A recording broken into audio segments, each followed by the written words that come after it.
बिस्मिल्लाहिर्रहमानिर्रहीम। लाखों करोड़ों दुरूदो सलाम मोहम्मद मुस्तफ़ा सल्लल्लाहु अलैहि वसल्लम और आले मोहम्मद पर। मैं हूँ उमर दराज गोंदल। कल से ये खबरें आपको दे रहे हैं। सुबह भी बताया कि मुख्तलिफ जो अखबारात हैं और बाकी हर जगह पे ये रिपोर्ट हो रहा है। कल जो चीन के वज़ीर ने पाकिस्तान की तमाम सियासी जमातों के दरमियान बैठ के बात की है, वो बात बड़ी अहम है। उसमें दो बातें बड़ी इंपॉर्टेंट थी कि भाई, एक अपने मुल्क की सिक्योरिटी ठीक करो, दूसरा अपना अंदरूनी इस्तेहकाम लेके आओ। ये नहीं करोगे कोई सरमायाकारी नहीं करेगा और कौम तरक्की नहीं करेगी। अब ये कल बात हुई है। अब इसको यूँ कहना चाहिए कि पाकिस्तान तहरीके इंसाफ को लाइफ लाइन मिली है। कैसे? इस वक्त जो सियासी इस्तेहकाम है वो तहरीके इंसाफ के साथ जुड़ा हुआ है। आप उसको माने, उसके हक में हूँ या उसके खिलाफ हूँ। उसकी वजह यह है कि 2024 के इलेक्शन में single largest party Pakistan Tehreek Insaf सामने हमारे आई। अच्छा, उसके बाद आज हुआ क्या? उसके बाद लगता यह है कि पाकिस्तान तहरीक इंसाफ, जिसको कहते हैं ना अमली तौर पे आग में कूद जाना। अब अगर आप ये कहते हैं कि वो सिक्योरिटी की बात कर रहे हैं, तो चाइनीज़ के कंसर्न्स हैं। उनके यहाँ पे इंजीनियर्स काम करते हैं, बाकी लोग काम करते हैं, उनके ऊपर हमले हो रहे हैं और उनकी जान गई, जो कि हम सब के लिए बहुत ही एक हसास किस्म का मामला है और हमारा दोस्त है। हम उसकी हिफाजत करना चाहते हैं और चूंकि वो यहाँ पे अरबों डॉलर की इन्वेस्टमेंट काफ़ी अर्से से करता है। और फिर मुश्किल वक्त के साथ ही है। हमारा कोई ऐसा दोस्त नहीं है जिसको हम कहें कि हाँ आज से ताल्लुकात कल ख़राब थे। नहीं, टाइम टेस्टेड फ्रेंड है, सिंसियर फ्रेंड है, लॉयल फ्रेंड है। हर मुश्किल दौर में चीन ने पाकिस्तान के साथ अपना हक अदा किया। अब हुआ क्या? कल जब उन्होंने ये सब कुछ किया तो आज कौमी असम्बली का बजट का इजलास है, लेकिन कौमी असम्बली के उस बजट इजलास के बाद जो कुछ वहाँ पे उमर अयूब ने किया है, मेरे ख्याल से ये किसी ने सोचा भी नहीं होगा। मैं आपको बताना ये चाहता हूँ कि मैं इस वक्त BBC ने जो रिपोर्ट किया है आपके वो सामने कर देता हूँ, रख देता हूँ, आप उससे अंदाज़ा लगा लीजिएगा। उन्होंने लिखा कि कौमी असम्बली में कायदे हिज़्ब इख्तिलाफ उमर अयूब ने इजलास में तकरीर के दौरान मौजूदा हुकूमत की पॉलिसियों को तनकीद का निशाना बनाते हुए कहा कि इंटेलिजेंस एजेंसीज खुसूसन ISI का बजट बताया जाए और आगाह किया जाए कि वो बजट कहाँ लगाया जा रहा है। अब ये वो सारी बातें हैं कि जो इवन जस्टिस मोहसिन अख्तर कियानी की अदालत में सवालात होते रहे हैं। अब ये सवालात असम्बली के फ्लोर के ऊपर हो रहे हैं। अब ये मुंतखब, देखें 8 फरवरी क्यों मैं कहता हूं कि पाकिस्तान की कौम की फतह का दिन है। आप ये बातें नहीं कर सकते थे, आप ये सवालात नहीं कर सकते थे, लेकिन पाकिस्तान के लोगों ने आपको मैंडेट दिया और आज आप धड़ल्ले के साथ फ्लोर पे खड़े होकर ये बातें कर सकते हैं। और आपको फ्लोर के ऊपर, आप बेशक स्पीकर कहते रहे मैंने इसको एक्सपंज कर दिया, लेकिन आपको कोई रोक नहीं सकता। अच्छा, उसके बाद अब उन्होंने एक और बात की।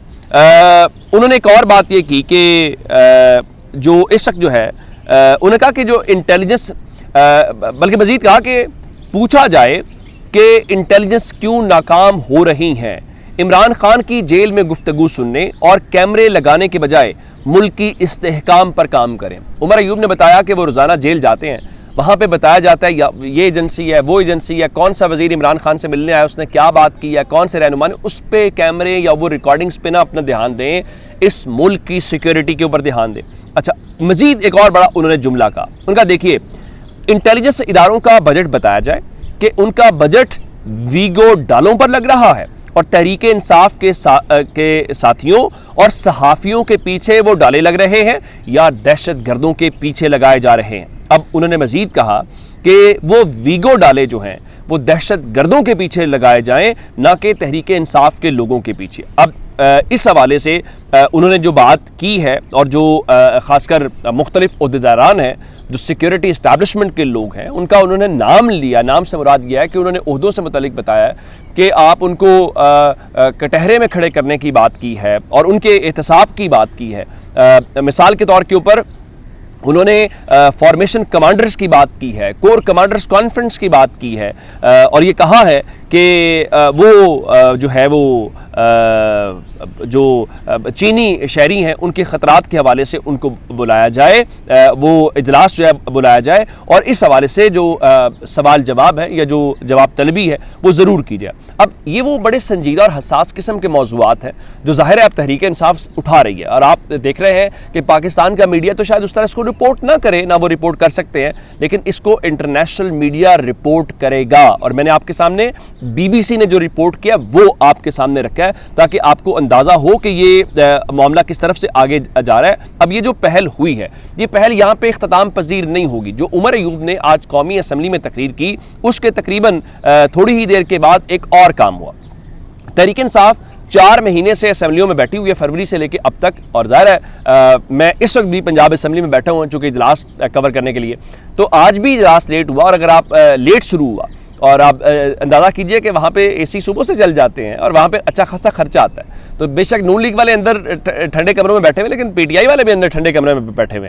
तो आपको बताना ये चाह रहा हूँ कि आज तहरीक इंसाफ जो है उन्होंने जनाब ठंडे कमरों से निकले हैं और उमर अयूब की क़यादत के अंदर पाकिस्तान तहरीक इंसाफ के जो MNAs हैं वो पार्लियामेंट से निकल के शरअ दस्तूर के ऊपर इलेक्शन कमीशन तक वो एक मार्च उन्होंने निकाला है। और इस दौरान उन्होंने इमरान खान की तस्वीर भी उठा रखी थी और उन्होंने पोस्टर्स भी उठा रखे थे और तमाम उसमें जो उनके अरकान असम्बली हैं वो उसमें दिखाई दिए। और सच्ची बात तो ये, अगर ये कहा जाए कि शरअ दस्तूर के ऊपर इमरान खान हुई है तो ये गलत नहीं होगा। अच्छा, इसमें एक दिलचस्प बात है, होना ये चाहिए था कि तहरीक इंसाफ तो एहतजाज कहीं और करती, लाइक पार्लियामेंट से निकलते तो आप सुप्रीम कोर्ट आते, इंसाफ की अदालत तो वो है, लेकिन मानी खेज़ ये है कि पाकिस्तान तहरीक इंसाफ असम्बली से निकल के इलेक्शन कमीशन गई है और इलेक्शन कमीशन का इस पूरे मामले में बड़ा अहम किरदार है। और ये जो सारे का सारा अरेंजमेंट किया गया है, ये इलेक्शन कमीशन उसमें एक स्टेक होल्डर है।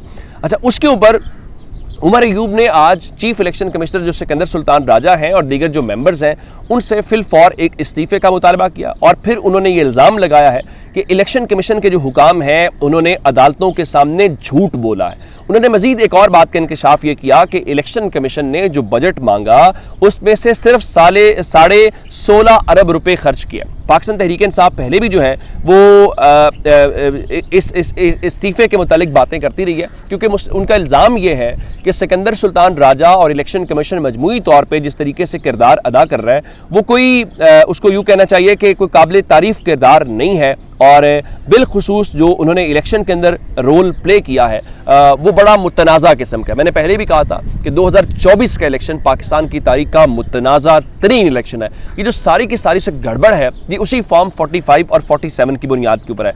अच्छा, यही बात आज जुडिशल कॉम्प्लेक्स जिसका मुतालिक हमें पता चला है वो नया तामीर हुआ है, लेकिन वहाँ पे भी कैमरे ख़राब है। और वहाँ पे आज शुएब शाहीन बात कर रहे थे और वो ये कह रहे थे कि देखिए ये फॉर्म 47 की हुकूमत है और इनको खौफ है कि अवाम इनके ख़िलाफ़ खड़ी है और ये अवाम के ख़िलाफ़ अब इंतकामी कार्रवाइयों के ऊपर उतर आए हैं। यानी कल जो दफ़ा 144 मैं आपको एक मिसाल देना चाहता हूँ। आज वज़ीर इत्तलात पंजाब उस्मा बुखारी की प्रेस कॉन्फ्रेंस थी और वहाँ पर वो कह रही थी कि देखें मरीम नवाज़ की हुकूमत बहुत मकबूल है, एक सर्वे हुआ 55% और की मकबूलियत आई और ये ईद से पहले का सर्वे है और उनके मुताबिक अगर अब सर्वे हो तो मरीम नवाज ने इतना काम किया है कि वो पहले से ज़्यादा मकबूल है। तो मैंने उनके सामने सवाल ये रखा कि आप ये बताइए कि अगर आप इतने ही मकबूल हैं और तारीख साज आपके पास मकबूलियत है तो एक सियासी जमात जुमे के दिन एहतजाज की कॉल देती है, आप पूरे पंजाब में दफ़ा 144 नाफिज कर देते हैं, न सिर्फ दफ़ा 144 नाफिज करते हैं बल्कि पूरे पंजाब में आपने तहरीक इंसाफ के लोगों के खिलाफ धड़ाधड़ मुकदमात दर्ज किए। तो कहा नहीं, हम सियासी एक्टिविटीज़ की तो इजाज़त देते हैं, आप पूछ के करें,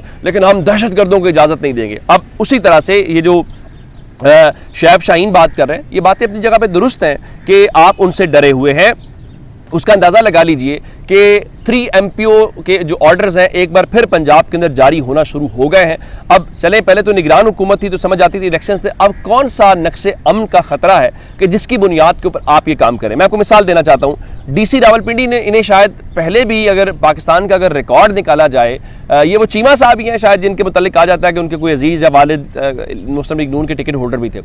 अच्छा, अब उन्होंने मेरे ख्याल से अगर आप निकालेंगे तो सबसे ज़्यादा जो 3 MPO के ऑर्डर्स हैं उन्होंने जारी किए। अब बताया जी जो DC रावलपिंडी है उन्होंने तहरीक इंसाफ के जो मुतहर्रिक रहनुमा है इंटेलिजेंस कमेटी की बुनियाद के ऊपर 15 रोज़ के लिए उनको नज़रबंद करने के अहकामात जो हैं वो जारी कर दिए हैं। मेरे ख्याल से इससे क्या फ़र्क पड़ेगा, आपने इससे पहले अगर अपना शौक़ पूरा नहीं किया तो अब मज़ीद शौक़ पूरा कर लें, उससे भी कोई फ़र्क नहीं पड़ेगा। हाँ, आपकी चूँकि आपको फ़र्क भी नहीं पड़ता, ना पहले लोगों को बॉदर कर रहे थे ना अब बॉदर कर रहे हैं। जिस तरह मिसाल के तौर पे इस हुकूमत को तो पता नहीं है कि बजट पास होगा कि नहीं होगा, पीपल्स पार्टी साथ होगी कि नहीं होगी। हाँ, इनके जो आज़ाद लोग हैं, और वो मज़े की बात यह है कि अब आज़ाद की एक नई डेफिनेशन है पाकिस्तान में। आज़ाद से मुराद शायद वो आज़ाद हैं जो वाकई इस मुल्क में आज़ाद है। मिसाल के तौर पर फैसल वावड़ा किस आज़ाद पार्टी के रहनुमा है, मोहसिन नकवी किस आज़ाद पार्टी के हैं, अनवारुल्लाह काकड़ किस आज़ाद पार्टी के हैं? तो फैसल वावड़ा कह रहे जी बजट डंके की चोट पर पास होगा, डंके की चोट पर ठोक बजाकर निचकारी भी होगी, हुकूमती इत्तेहाद को कोई खतरा नहीं है। इसको उनकी पॉलिसी स्टेटमेंट समझा जाए। अपना बहुत सारा ख्याल रखिएगा। खुदा हाफिज।